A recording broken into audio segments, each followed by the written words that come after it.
नमस्कार, मैं आपके साथ प्रशांत धीमान और आप देख रहे हैं हॉर्नबिल टीवी। रुक करते हैं खबरों का। नई दिल्ली में उत्तराखंड के मुख्यमंत्री पुष्कर सिंह धामी ने प्रधानमंत्री मोदी से मुलाकात की। ऐसे में सीएम धामी ने पीएम को उत्तराखंड में चल रही विभिन्न विकास परियोजनाओं और राज्य के समग्र विकास कार्यों की जानकारी दी। वहीं मुलाकात के दौरान दोनों नेताओं के बीच केंद्र और राज्य सरकार के बीच बेहतर समन्वय और उत्तराखंड के आगामी विकास प्रस्तावों पर विस्तार से चर्चा हुई। इस दौरान सीएम ने पीएम को उपहार स्वरूप मां सुरकंडा देवी की प्रतिकृति, बद्री गाय का घी और प्रदेश के पहाड़ी अंचलों में होने वाले 5 प्रकार के राजमा और शहद भी भेंट किया।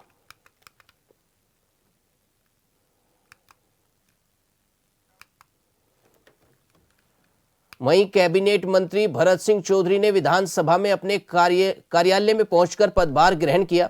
इस दौरान उन्होंने अपनी आगामी योजनाओं को गिनाने का काम किया। साथ ही कई विषयों को लेकर भी उन्होंने हॉर्नबिल टीवी से खास बातचीत की। कैबिनेट मंत्री भरत चौधरी जी ने कार्यालय का आज उद्घाटन किया है और उद्घाटन के बाद तमाम लोग मिलने भी आए हैं। सर, आज उद्घाटन किया है कार्यालय का, किस रूप में देख रहे हैं, क्या कहेंगे आज? देखिए, मुझे बहुत अच्छा लग रहा है और जिस तरह से हमारे अपने लोग उत्साहित हैं, अपने कार्यकर्ता उत्साहित हैं, उससे मुझे पूरा यकीन है कि मुझे पूरा सहयोग चाहे जनता की तरफ से हो चाहे सरकार की तरफ से हो वो मिलने वाला है और हम अच्छे से जो है प्रदेश को आगे बढ़ाने का प्रयास करेंगे। सर, पहली कैबिनेट में भी आपने शिरकत की, कैसा रहा? बहुत अच्छा, बहुत अच्छा। एक सपने के साकार होने जैसा था। वैसे भी आपको पता है कि 25 सालों के संघर्ष के बाद मुझे ये मुकाम हासिल हुआ है, तो मेरे लिए वो एक अवर्णनीय क्षण था और उसको मैंने पूरी तरह से एंजॉय किया। सर, हेली सेवा का विस्तार आज हुआ है, पिथौरागढ़ तक देहरादून से अब जा रही है यात्रा। क्या लग रहा है कि दूरस्थ क्षेत्रों में भी काम हो रहा है? हेली नहीं, हवाई सेवा है। 42 सीटर वो विमान है और उससे एक नए युग का आज सूत्रपात हुआ है। बहुत अल्प भाड़े में लोग आवाजाही कर पाएंगे और उनका समय की भी बहुत बचत होगी। सर, अंतिम सवाल मेरा यह है कि किस तरह से आप जिम्मेदारी का निर्वहन कर रहे हैं? 2027 का इलेक्शन भी है और तमाम विभागों की समीक्षाएं। देखिए, मैंने पूरी ज़िंदगी संघर्ष किया है और अब तो आदत हो गई है। मैं आगे भी करूंगा और पूरा प्रयास करूंगा कि जो जिम्मेदारी मुझे मिली है उसका मैं निर्वहन कर सकूं। धन्यवाद सर, हमसे बातचीत करने के लिए। भरत चौधरी जी हमारे साथ है जो तमाम विषयों पर हमारे साथ बातचीत कर रहे थे। हॉर्नबिल टीवी के लिए देहरादून से विशाल गर्ग। वहीं उत्तराखंड में बढ़ती वनाग्नि की घटनाओं को लेकर सियासत के बीच बीजेपी ने सरकार का पक्ष रखा है। प्रदेश प्रवक्ता मथुरादत्त जोशी ने कहा कि सरकार इस चुनौती को लेकर लगातार गंभीर है। आग की घटनाओं को कम करने के लिए हर संभव प्रयास किए जा रहे हैं। उन्होंने कहा कि कुछ स्थानों पर वनाग्नि की घटनाएं सामने आई हैं, लेकिन सरकार का लक्ष्य वन संपदा को न्यूनतम नुकसान पहुंचाना है। इसके लिए विशेष नीति बनाई गई है और पिरूल के वैज्ञानिक उपयोग को बढ़ावा देने के साथ साथ उससे जुड़े उद्योगों को भी प्रोत्साहित किया जा रहा है। उन्होंने बताया कि फायर सीजन से पहले ही सड़कों के किनारे और संवेदनशील क्षेत्रों में सूखी पत्तियों के निस्तारण और ट्रीटमेंट का काम किया जा रहा है।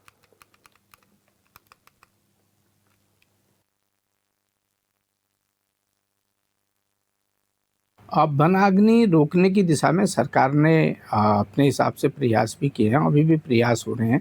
कुछ जगह में निश्चित रूप से वनाग्नि की घटनाएं घटित हुई हैं और सरकार का प्रयास है कि कम से कम वन संपदा को नुकसान पहुंचे, वनाग्नि की घटनाएं कम हों, इस दिशा में सरकार का प्रयास है। और एक उसके लिए अलग से नीति भी बनाई है। पिरूल से तमाम तरीके के उद्योग लगाने की भी बात हो रही है, उसका साइंटिफिक उपयोग करने की बात भी हो रही है। और सड़क के किनारे को जो जंगल हैं उनमें फायर सीजन से पहले भी सरकार द्वारा उसका ट्रीटमेंट भी किया जा रहा है कि वहाँ पर जो सड़क के किनारे के जो सूखी पत्तियाँ होती हैं उनको जलाने का काम भी सरकार द्वारा हो रहा है। सरकार का प्रयास है कि इसमें कमी लाई जाए, कैसे भी कमी लाई जाए, उस दिशा में वन महकमे को निर्देश भी किए गए हैं। माननीय मुख्यमंत्री जी ने और माननीय वन मंत्री ने इस संबंध में अधिकारियों की बैठक भी ली है।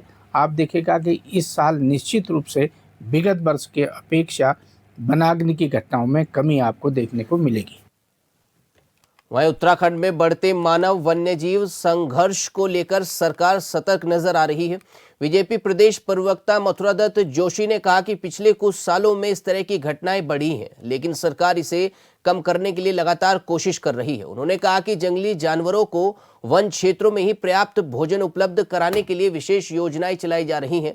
साथ ही कई प्रजातियों के पौधारोपण के जरिए उनके लिए प्राकृतिक भोजन की व्यवस्था भी की जा रही है।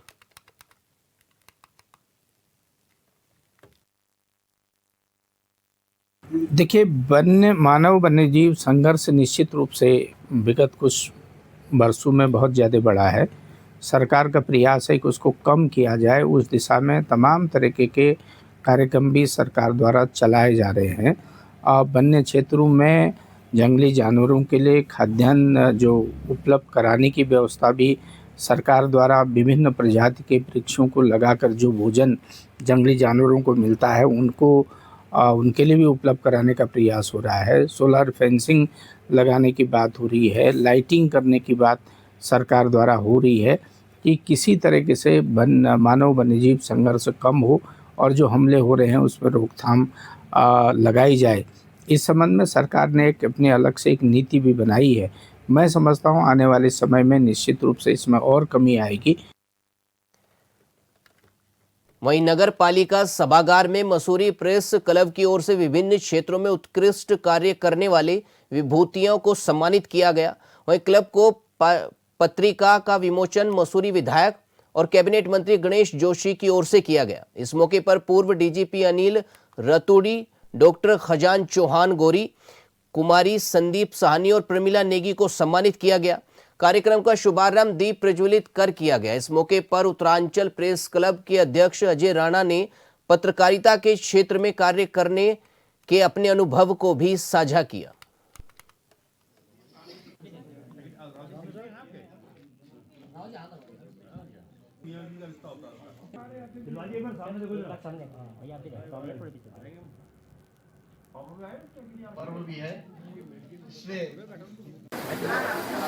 मसूरी प्रेस क्लब की पत्रिका का विमोचन यहाँ पर हुआ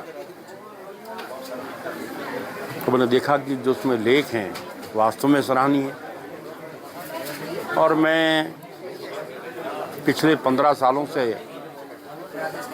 यहाँ का नेतृत्व कर रहा हूँ और जब मैं राजपुर का आमिल था तब से मेरा आना जाना है। मैंने देखा कि मसूरी की प्रेस का एक विशिष्ट स्थान है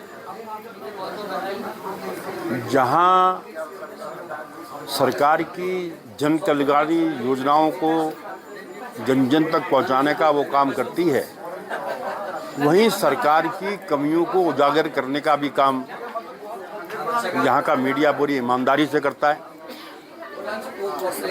और मैं तो मसूरी प्रेस के लोगों का व्यक्तिगत रूप से ऋणी हूँ। मुझे बहुत अच्छा फील हो रहा है। मैंने कभी एक्सपेक्ट भी नहीं किया था कि मुझे इस प्लेटफॉर्म पे बुलाया जाएगा और मैं बहुत ग्रेटफुल फील कर रही हूँ। आपने 2 बुक्स पब्लिश की हैं। फर्स्ट बुक का नाम है टेल्स ऑफ रेजिलियंस और सेकंड बुक का नाम है क्रॉनिकल्स ऑफ टाइम। मेरी फर्स्ट बुक में 50 पोएम्स हैं और सेकंड बुक में 60 पोएम्स हैं। मैं करंटली 10th स्टैंडर्ड में पढ़ रही हूँ CJM वेवली मसूरी। कभी मैंने एक्सपेक्ट तो नहीं किया था कि मैं खुद की बुक पब्लिश करूँगी, पर फिर जैसे होता है कि अपनी एक आइडेंटिटी बनाने के लिए सोसाइटी में मैंने इस बात को चूज़ किया। आगे मैं और लिखना चाहूँगी और अपनी इसी हॉबी को और परस्यू करना चाहूँगी राइटिंग वाले फील्ड में। हाँ, मैं ज़रूर उस पर भी कोशिश करूँगी लिखने की। और सोशल मीडिया आई थिंक ऐसा प्लेटफॉर्म है जहाँ पे आप बहुत इंस्पायर होते हो अगर आप अच्छे इन्फ्लुएंसर्स को फॉलो करते हो या किसी को भी उनसे सीख लेते हो। तो हरिद्वार से है, जहां हरिद्वार के सिडकुल थाना क्षेत्र की कार्तिक एंटरप्राइजेज कंपनी में नाबालिग लड़कियों से बंधुआ मजदूरी कराने का मामला सामने आया। दस्तावेजों में उम्र बढ़ाकर काम कराने और मारपीट के आरोप में पुलिस ने प्लांट हेड रजनीश शर्मा को गिरफ्तार किया। इस दौरान पुलिस को पीड़िताओं के हाथ पैर बांधने का वीडियो मिला, जिसमें नाबालिगों से चोरी कबूलवाने के लिए बनाया जा रहा था दबाव। फिलहाल मामले में शामिल अन्य लोगों को चिन्हित कर जल्द गिरफ्तारी की तैयारी की जा रही है।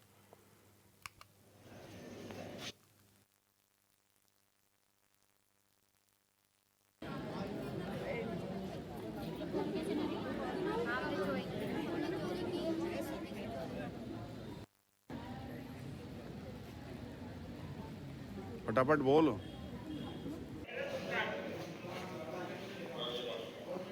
वहीं श्रीनगर गढ़वाल के नगर क्षेत्र स्थित उफला मोहल्ले में एक आवासीय मकान में आग लग गई, जिससे घर में रखा ज्यादातर सामान जलकर नष्ट हो गया। हादसे में करीब 3 लाख रुपए के नुकसान का अनुमान लगाया जा रहा है। आग की लपटें उठती देख आसपास के स्थानीय लोग मौके पर पहुंचे और तत्परता दिखाते हुए राहत और बचाव कार्य शुरू किया। वहीं स्थानीय लोगों की मदद से आग पर काफी हद तक काबू पा लिया गया। सूचना मिलने पर पुलिस और फायर सर्विस की टीम भी मौके के लिए रवाना हुई। सीओ श्रीनगर अनुज कुमार ने बताया कि अग्निशामक विभाग की टीम समय से घटनास्थल पर पहुंच गई थी और आग पर प्रभावी तरीके से काबू पा लिया गया है। उन्होंने बताया कि इस अभियान में प्रभारी अग्निशामक अधिकारी श्रीनगर चंदन सिंह विष्ट, चालक सोनू कुमार और महिला फायरमैन विनीता की अहम भूमिका रही, जिनके प्रयासों से आग को पूरी तरह बुझाया गया।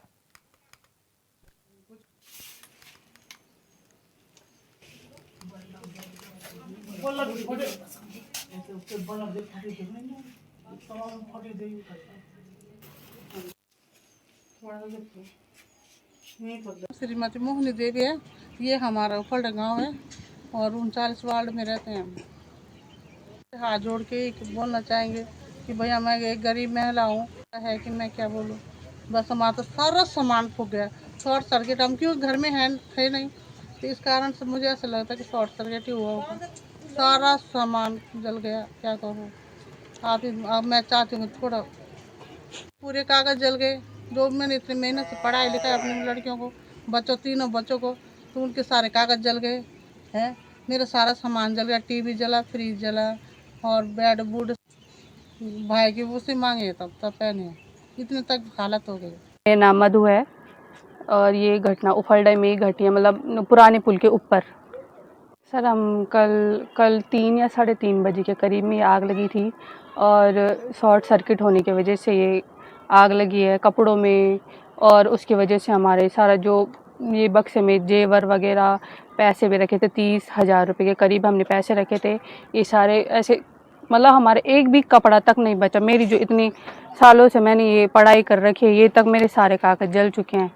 मतलब ऐसे हो गया कि हम कुछ कहीं के भी नहीं रहे। कुछ हमारी इतनी सालों की मेहनत जो हमने पढ़ रखा है, इतने पैसे अपने एजुकेशन में लगा रखे, ये तो सारे कागज जल गए। अब हम क्या करेंगे?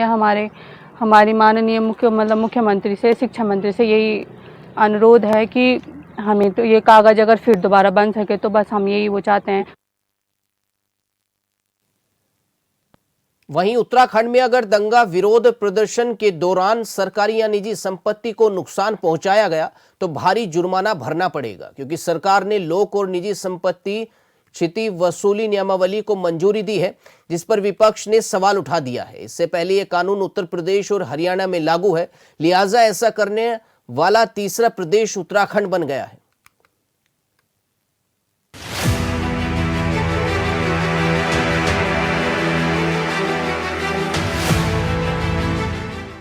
उत्तराखंड में अब हड़ताल, बंद, दंगा या उग्र विरोध प्रदर्शनों के दौरान सार्वजनिक जगहों पर या निजी संपत्ति को नुकसान पहुंचाने वालों की अब खैर नहीं। नुकसान की भरपाई सीधे जिम्मेदार व्यक्तियों और आयोजकों से की जाएगी। वो भी संपत्तियों के नुकसान की गणना बाजार भाव से की जाएगी। यदि दोषी पक्ष वसूली से कन्नी काटता है तो सार्वजनिक स्थलों पर उसके पोस्टर लगाए जाएंगे और प्रकाशन पर खर्च भी उसी व्यक्ति से वसूला जाएगा। इतना ही नहीं, अगर किसी की मौत हो जाती है तो 8 लाख रुपए और घायल होने पर 2 लाख रुपए का जुर्माना भी यहाँ भुगता जाएगा। लोक और निजी संपत्ति क्षति वसूली नियमावली में ये प्रावधान किया गया है। सन 2025 में उत्तराखंड लोक और निजी संपत्ति वसूली अधिनियम बनाया गया था। उसकी नियमावली नहीं बनी थी, तो उसकी नियमावली बनाने पर आज नियमावली इसकी सभी विभागों से, जो हमारे परामर्शी विभाग हैं, वित्त और न्याय और विधायी, उनके परामर्श लेते हुए जो इनका परिनियम, इनकी नियमावली बनी थी, उसको आज लागू करने पर माननीय मंत्रिमंडल द्वारा अनुमति दी गई। कैबिनेट की बैठक में सरकार ने लोक और निजी संपत्ति क्षति वसूली नियमावली को मंजूरी दी है। नियमावली में स्पष्ट किया गया कि किसी भी कार्यक्रम के लिए पहले अनुमति लेनी अनिवार्य होगी।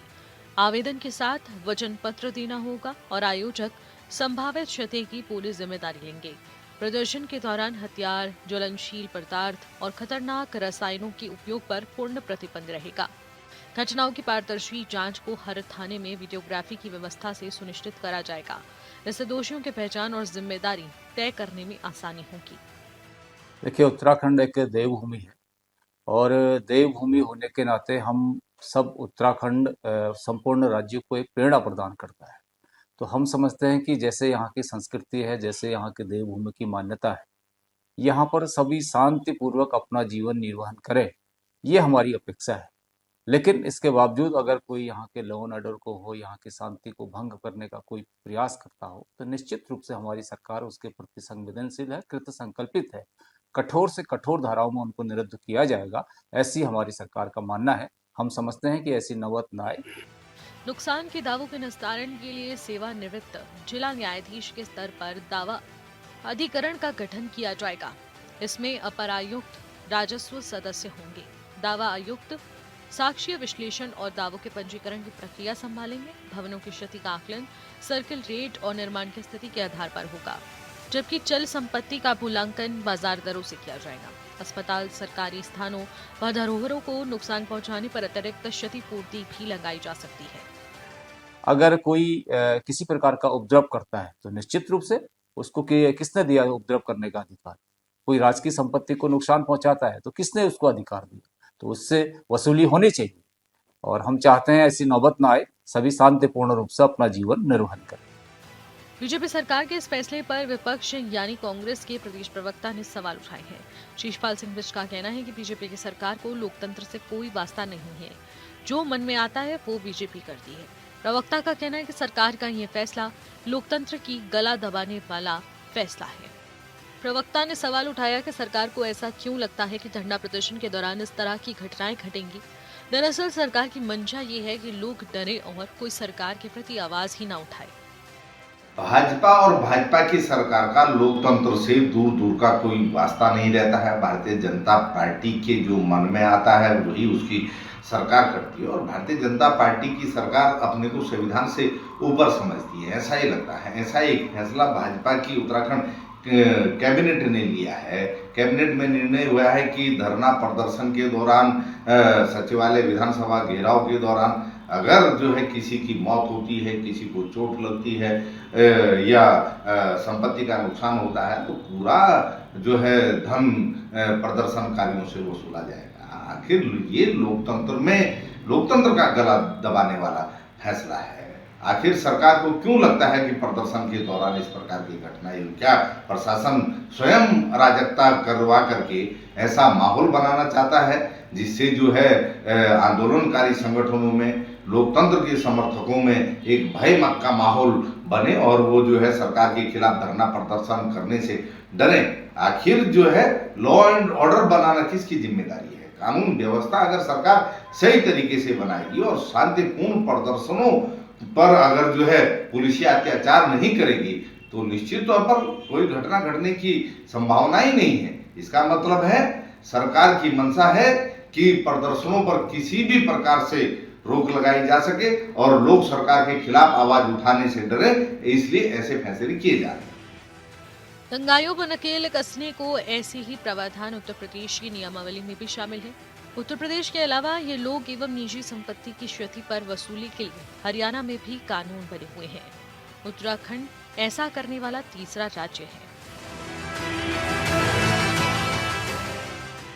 Bureau report, hornbill TV.